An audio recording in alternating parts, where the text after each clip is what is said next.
What's up, Line Cook Nation? This is Ray DeLucci with the Line Cook Thoughts podcast. Hope everyone is doing well and hope you all are staying safe. Welcome back to another episode. This week is a solo episode, so it will be a little bit shorter than an interview, but I just wanted to go over some topics that have been coming up recently on the Instagram that I thought were very insightful, just thought they were very interesting, and I think they are important and relevant right now. But before I begin, I do want to say that we have launched merchandise once again. I know we had it way back when the podcast and page started, and it's finally back up and running. And this is, just so exciting for me because this brand has been everything I've been working on for the last 3 years, and so it's just super cool. So we're selling shirts as I'm wearing right now, the Wine Cook Nation shirt. We're also selling baseball hats right here. And so if you're listening on audio, I just showed a baseball hat as well. And so if you'd like to, check those out, I'm going to put a link in the bio of this podcast or the show notes, or you can go to linecookthoughts.com. Also, if you're listening on Apple, please leave a review. It does not need to be a 5-star review, but more so an honest review. And if you're watching on YouTube, please click the like button and subscribe to the channel. All right, so thank you all so much for tuning in this week. I know we're getting into fall. I mean, yesterday was the first day of fall, and it's really just exciting to be, changing the seasons. At least for me, I love fall. I love all the food that comes with it. But, a big thing that I think has been coming up, and it's just, I don't think it's ever gone away, is this idea of many people in the industry, in the food industry, looking outside of restaurants, looking to come back to restaurants. And I've had a lot of conversations with people, whether it is wanting to leave restaurants or wanting to stay in restaurants, or if they've left restaurants during the pandemic, wanting to go back.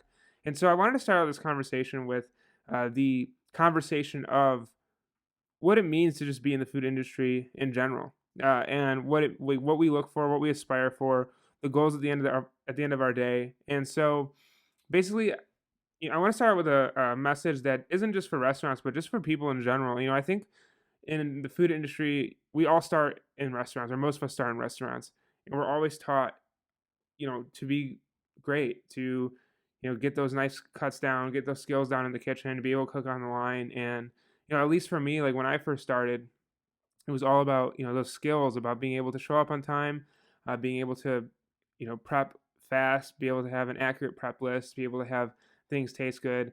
And I think a lot of the weeding out, when you start out in culinary schools, I think a lot of times in life we accept mediocrity, we accept things that are just okay. But in kitchens, or at least well-run kitchens, we are taught to accept, or to not accept mediocrity, but to accept just the standard that has been set by your chef. And so I think we are all held to a high standard, or most of us are held to a high standard when we enter kitchens, especially if we have good mentors, good leadership. And I think that is very good. Obviously, like whatever you do in your career, when I do the podcast, I want it to be great. When I write an article, I want it to, really be great and to really resonate with the reader. I put a lot of effort and time into this work. This podcast is branded. It's just, it's what I love to do. And so we want everything to be great and we want everything to be perfect. But the issue with that, especially in food, and I think it's a big reason why we see so many people get burnt out and stressed, is because I don't think we're ever taught that if you make a mistake, it's okay, and that we need to move on to the next, just the next, you know, the next step in that process of whatever you're doing. So, for example, I shared on my Instagram on July 31st a post. It's just one of those thought posts I put up every Saturday. I try to put up a post because usually that's the day when most people are, working in kitchens, and I like to put something in thoughtful. And like, I've shared before, I don't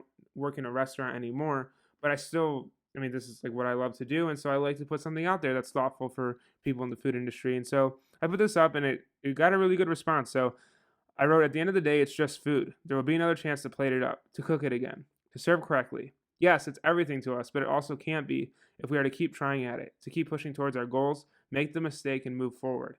And I'm not saying this because I just had this revelation and all of a sudden I'm like, able to do this.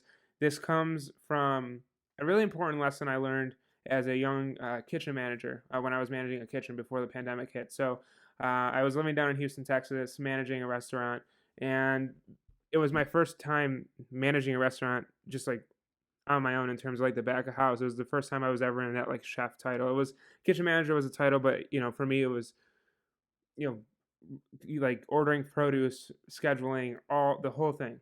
And for me, I mean, I was put in that position because I was doing well and I had the skills necessary to go into that role. And I obviously I was a little bit younger for like someone to be in that position, but I really wanted to prove myself and I really wanted to do well and I really wanted to focus on that work. I really wanted everything to be perfect. And obviously that doesn't happen. And for me, the biggest lesson I learned probably in that time wasn't, I mean, yes, of course, the business fundamentals of running a restaurant, the people management skills, the ordering produce and having relationships with vendors, like realizing that restaurants aren't just like, oh, I can go in the walk-in and get whatever I need and start prepping. It's so much more than that. It's having a relationship with a vendor who's going to, bring you something that you need that you maybe forgot you ordered, or it's when you're in the middle of service and the health inspector walks in, or all the things that we all in the industry have known about. I mean, those were all great lessons, but for me, at the end of the day, one of the biggest things my manager would tell me, or my mentor at the time would tell me, she would say, Ray, at the end of the day, it's just food. Uh, and we have to keep moving forward and we have to keep progressing. And it took me a long time. And I mean, it's been hard to kick this feeling or this habit I fall into, even now post restaurants. This idea that, I make a mistake and just to move past it. And, you don't want to be that person that always makes mistakes. And this isn't, I think this is where we get caught up in the industry because if there's any, uh, I guess, leeway into not being perfect, it's seen as we're, not trying to be great or we're not trying to work hard. But, that's kind of all bullshit. The reality of it is that we all make mistakes daily in work and life in general.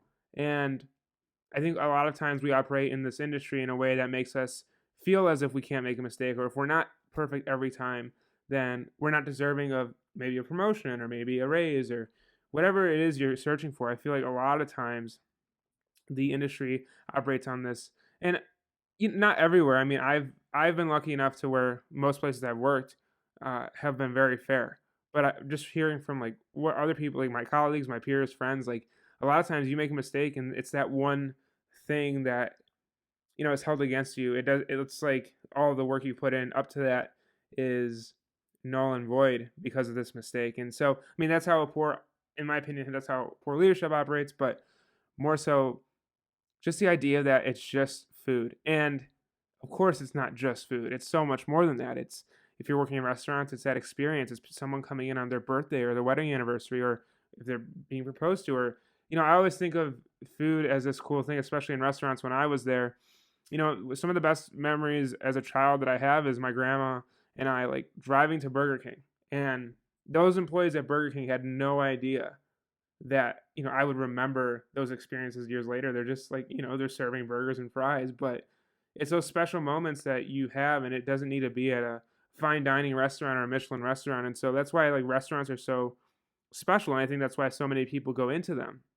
And that's why so many people work in various levels of food. I think for a long time when I was in culinary school, I had this idea that only in fine dining people like truly cared enough uh, at a level that I thought was appropriate. But what I soon found out leaving school is that it doesn't, like, just because a sector is uh, priced at a higher point doesn't mean that the people care more there than they do anywhere else. Like there is so much that goes into running a restaurant that I think you know I think it's just important to recognize that that level of care transcends through all sectors of restaurants. So with that being said, this idea of moving on, to moving past the mistake, moving forward, is super difficult and it's super tough, and it's something that is hard because you can have a great night where you're doing, great plates, but you can have that one plate that messed up. And the reality of it is, as a customer on the receiving end of that, their whole experience is based off that mistake, or that they will not get another plate. I mean, yes, you can rectify the mistake, but that one customer has a bad time. And so I think as chefs, we have to like, as people in the restaurant industry, we have to kind of have more conversations around, you know, if we mess up one guest night, is like, what does that mean to us? Because at the end of the day, we're always going to make mistakes, right? But at the same time, we have to show up and deliver for our customers. So where's that line drawn, and what is that like standard that's held? And obviously, great restaurants hold a very high standard, and it does, like, I'm not just talking fine dining, just great establishments in general. But I think the biggest thing that puts and sets apart great restaurants, great hospitality, great service is the recovery of mistakes, right? So when we go out to eat, we oftentimes, at least for me, I'm not always going to remember like the best plated food or the best tasting food. Some of the most memorable experiences I've had as a diner are the moments where I had an issue with a meal or I had an issue with, just a dinner in general or whatever service I was receiving, and the person rectified it or the restaurant rectified it and moved forward. I think that's a core principle as to, what makes great hospitality is how do we show up for our guests, and just knowing that it's not going to be perfect. It's not going to be perfect that first time when it goes out. It's not going to be perfect that first time when we're, serving them. So how do we get past mistakes? What systems do we have in place to honor those mistakes and move forward? And the only way to do that is to recognize that it is a mistake, but there's still opportunity to keep going. So why am I talking about this? Talking about this because a lot of you have been reaching out recently and just have been like, I'm not sure what I'm doing. Like, there's a lot of uncertainty with career paths, with job decision making, with staying in restaurants, or just staying in a restaurant per se, or a business or a job in general. And the thing I would say is, like, we've had a crazy year and a half, and one of my mentors uh, made a comment to me like when the pandemic started, and he was like, "You're gonna make decisions right now, and you're gonna have to decide with your career what you're gonna want to do with your life, what you're gonna want to do." And just know that there's no wrong answers. You make your decision, and if you don't like the position you're in, you move onward or you move forward. And so that's what I'm trying to get at is we as an industry are taught so much and it's just like driven in, like, you have to be perfect. You have to keep pushing. You have to keep, being there and showing up, and you can't show you can't show the burnout, you can't show the fatigue, you can't show the tiredness. But the thing is like we all have that, and it's not normal to ignore that. But it is, I think, a testament to someone to be able to acknowledge that maybe things aren't going great and to, move from there. And so going very like micro on this, like for example, if you're in restaurants and you're working a service and you mess up a plate of food, honor the mistake, recognize the mistake, and then move forward and move past it. Because at the end of the day, it is just food. And there's so many things that could happen to you in life that, are going to be like that. It's going to be a small thing that you can really like. And I'm only saying this because it's from experience. It's from me being this way. I will make a mistake and I will linger on it for hours. It will bother me. It will eat away at me. And it's taking me a lot of time. It's taking me a lot of just self-awareness and a lot of growth to be able to acknowledge mistakes and move past them out. Something that could seem so small to somebody out on the outside, like for me, it like would bother me immensely. I remember like when I was managing those restaurants, I would bring that home. I would have made a mistake at the restaurant. I would come home and I would talk to my friend. I'd be like, "Look, like I can't believe this happened. I can't believe I did this." And it would stay with me for, if not even like days, it would stay with me and I would be obsessed over it. And it's not healthy. It's not healthy. It takes up your mental space, and it takes up that space in your mind that you could be using to move forward. And so this is a big thing that I think isn't talked about enough because we are so, as an industry, focused on perfection, focused on growth, focused on putting out a good product, that we don't ever talk about, okay, well, what happens if the product you put out isn't perfect? And like, what happens? Like, how do we rebound and move past that? So that's the biggest thing that's one of the biggest things I wanted to bring up today. And we can go macro in terms of like your whole career. You make a decision to go work at a restaurant, you make a decision to leave restaurants, for example. Like I made a decision during COVID to leave restaurants. And I took a job that seemed cool, but about 5 months in, I realized that I really didn't enjoy it. And it wasn't really like enough for me in terms of working with food. And it wasn't enough for me just in terms of what I saw myself doing with my career. But I needed a job during COVID, obviously. Like, if you remember the beginning of the pandemic, it was very hard to find a job, whereas opposed now, for many people, there's a lot of jobs. Obviously, there's a labor shortage. So in the beginning of the pandemic, I made a decision to go into a new field of work that was in like food and tech, and to try it out. I tried something new, right? And this was just based on my location, where I was at, what I was able to, do, what my goals were, and just an assessment of like what I wanted to do. And so for me, I took this position, and like I said, about 4 to 5 months in, I was like, yeah, I'm really not like passionate about this. And I mean, the people were great, my management was great, and it's not like I hated it because of anything that they were doing. It was actually like it was great. It was just not for me. And I could have just like dwelled on this and accepted it and just been like, oh well, like this is it. This is what I'm just gonna do for now for like the next year. But I really realized that like I didn't want to do it anymore. And I know it was 4 months and I know it was a pandemic and I know that, for me it was a big move, but I started focusing elsewhere. And I think that I wouldn't say the job was a mistake, but it definitely wasn't what I wanted to do. I wanted to be more so in R&D. I wanted to be more so in product development, which is what I'm in now. And so taking the time to look for that, but I needed a bridge to be able to get to a job that I really wanted because like I said in the pandemic, I wasn't able to find anything, as many people can attest to that. So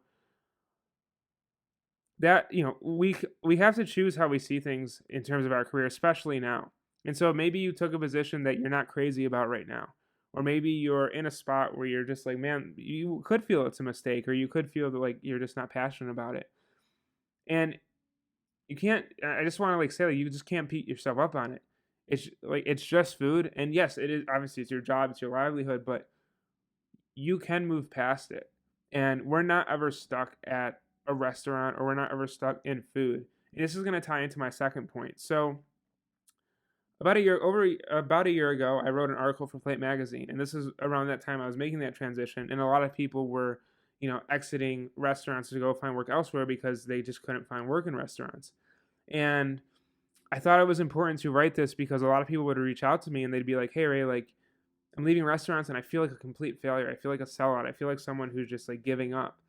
And I wrote an article that basically for Plate Magazine that was, and I'll put a link in the show notes, that was, you're not a sellout if you're leaving restaurants, or leaving restaurants doesn't make you a sellout. And on the outside looking in, people like in my life were like, yeah, of course, like you're just transitioning into something else with food. But if you work in restaurants, if you worked in restaurants, you know how important it is. You know what the atmosphere is like. You know how special it is to be in restaurants. And leaving that is tough. Leaving that is very difficult. It's hard. It's, leaving a crew of people that you spent probably most of your waking moments with for years, if, if not decades, it's difficult. And this idea, going back to this idea of it needs to be perfect, it needs to be, you can't make mistakes or you can't just be lost in what you're doing. I feel like we're also taught in the industry that we need to focus so much on restaurants and whatnot that we often aren't aware of what other possibilities are out there. And, I'll bring up Gary Vee because I know a good amount of you probably listen to him. Some of you might not enjoy him, but I do think he makes a very good point in saying that, he kind of has this message where it's like if basically it's just like saying you might not be like what you think you should be doing might not be the best fit for you. And for me, that was definitely the case. I loved restaurants. I loved working in restaurants. I loved cooking daily. I loved showing up and working those long hours. But over time, what I started to realize is that there were so many things I wanted to do outside of the kitchen. Example, the podcast, writing, just getting better health wise. And for me, while I loved restaurants and I loved cooking, it took a very large mental toll on my just like my overall mental health. And obviously, this is something I've been passionate about and doing more and more work on with this brand. But for me, it was just very tough. Anxiety was very tough in restaurants. The idea of going into work, I was just getting burnt out. And I'm only 24 now, and so you might listen to this as a experienced veteran in the kitchen and be like, what do you even know? But the just the grind from starting at 17 going up to 22 was a lot for me. Or 23 was a lot for me in terms of like how much work I had put in already. Like that, that's only that's 6 years of working in restaurants, working in professional kitchens. And for me it was just I already felt burnout. I mean, when I got that kitchen manager position, I had done that for a year and a half, and I had never worked more in my life, and I loved it. It was fun. I got to go to different cities. I got to go, meet amazing people. I had great experiences, but at the end of the day, it was so tough on me mentally, and it was just not conducive to what I wanted to do with my life. I never saw myself working 80 to 90 hours a week. I didn't enjoy that in that aspect. While I loved restaurants, while I loved cooking, I didn't love it enough to want to work 90 hours and that be my only thing, my only world. And some people are like want that.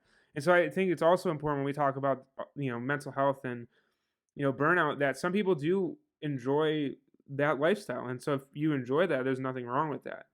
But I do think there's a lot of people in restaurants that don't enjoy it, but feel like they're stuck or feel like they need to be in them.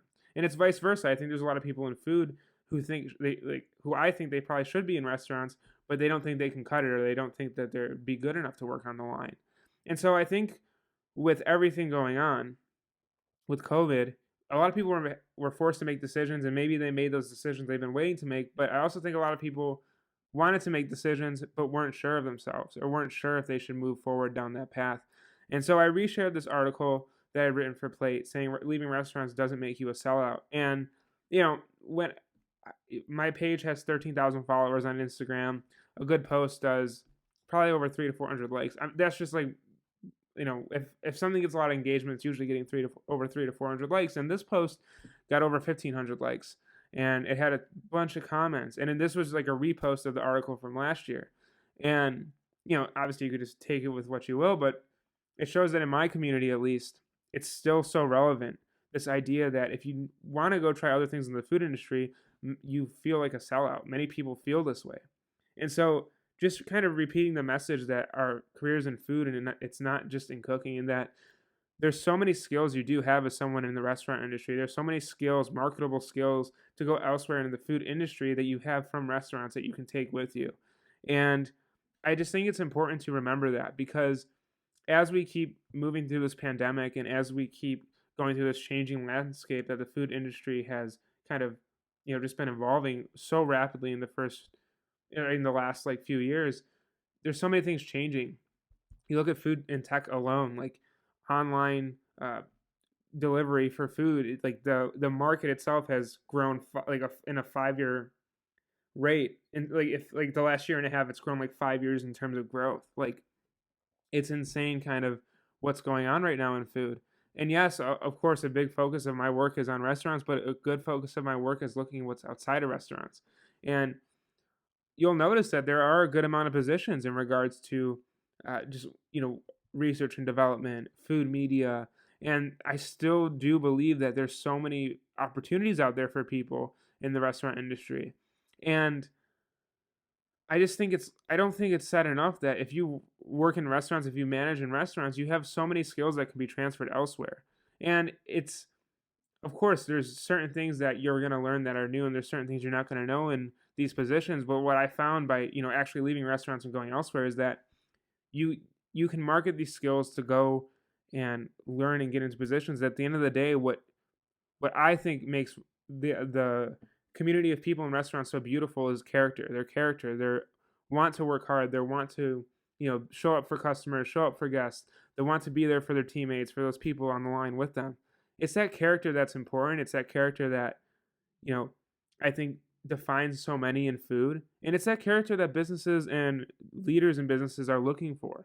And so I just think it's super important to remember this idea that it, to stop, to not make a decision because you think other people are going to view you as a sellout, is making a decision based on the opinion of others. And we all know that that's not how we should be making decisions.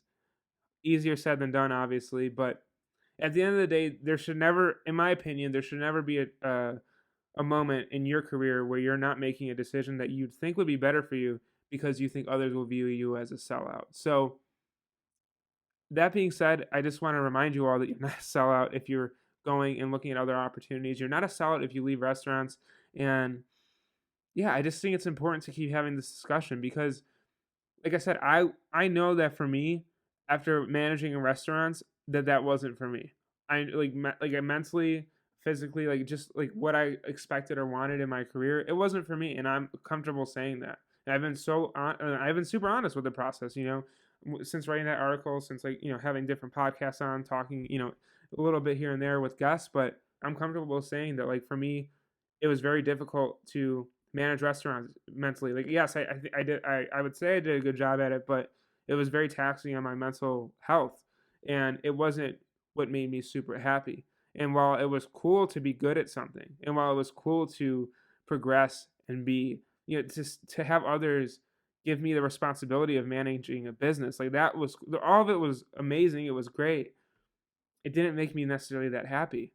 And the change I've made to the work I'm doing now, I love. Yes, there's still a lot of stress, and yeah, there's a lot of it's still weird hours somewhat, and there's still a lot of things that happen that I'm like, like I do make mistakes at work, and I am challenged, and I'm often in a room with people that know a lot more than me because I might not have a necessary background, but I love it, and the lifestyle I've built for myself is something that I really enjoy, and I'm not like I don't want to act like I'm I live in an apartment with my dog, and I have time off to go work out and do the podcast and write it. I'm not like living a life of luxury in terms of like material objects, but I do feel that I'm living a life that is more conducive to how I want to live life in general. So that being said, why I'm sharing this is just this idea that you need to make a change for you. You need to make decisions for you.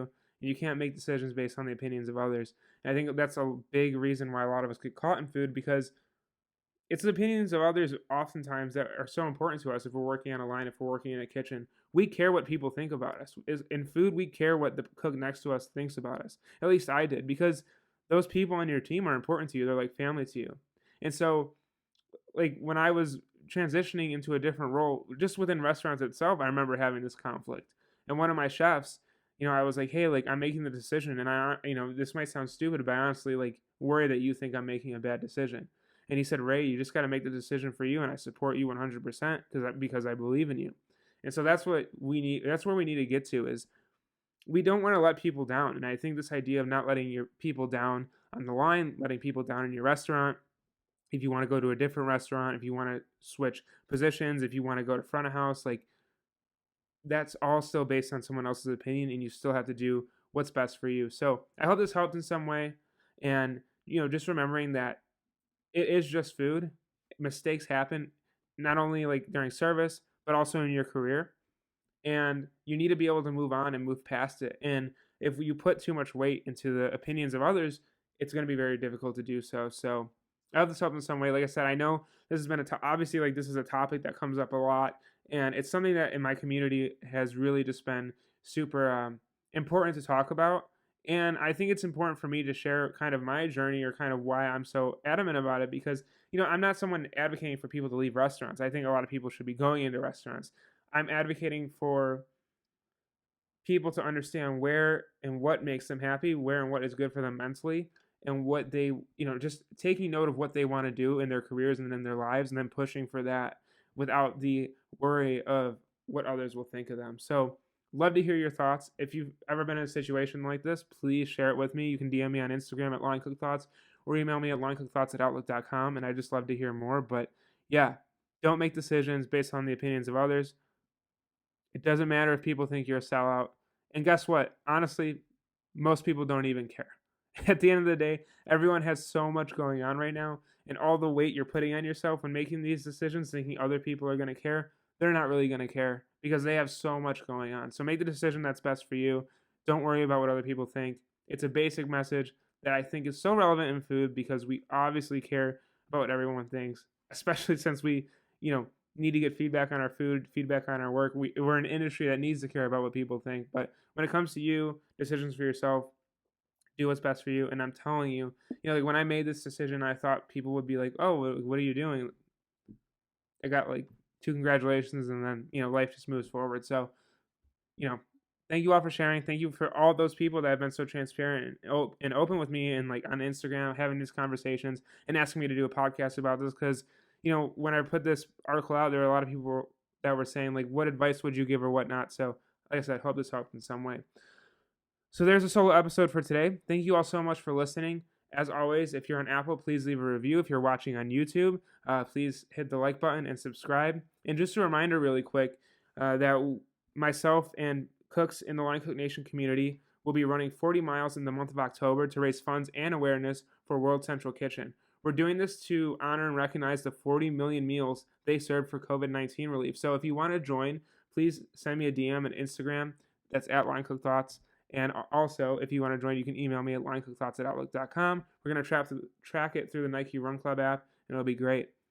Last thing, As I mentioned in the beginning of the podcast, merchandise is back. So if you'd like to get your merchandise, go to linecookthoughts.com. I'm going to put that in the show notes below. You can get an awesome shirt. Sorry, can't talk right now. You can get an awesome shirt like this, or you can get a baseball hat, Line Cook Nation. And just thank you all so much. Would love some discussion around this topic today. Hope you all are staying safe. Hope you all are doing well. Make sure you're taking that time that you need for yourself. And the last thing is thank you all so much for those who reached out. I know I shared it a little bit on social media, just kind of getting over COVID. I had gotten it a few weeks ago, and just thanks for kind of the patience on some content. I know I put some stuff out late last week, just kind of getting over that fatigue. I'm doing great. Back to work, back to normal life. But having a breakthrough case, still getting those symptoms. I'm still susceptible to things like fatigue, which I'm still dealing with. So thank you all for being patient. I know this episode's going to drop a little bit later in the day, but as always, thanks so much, and I'll see you on the next episode.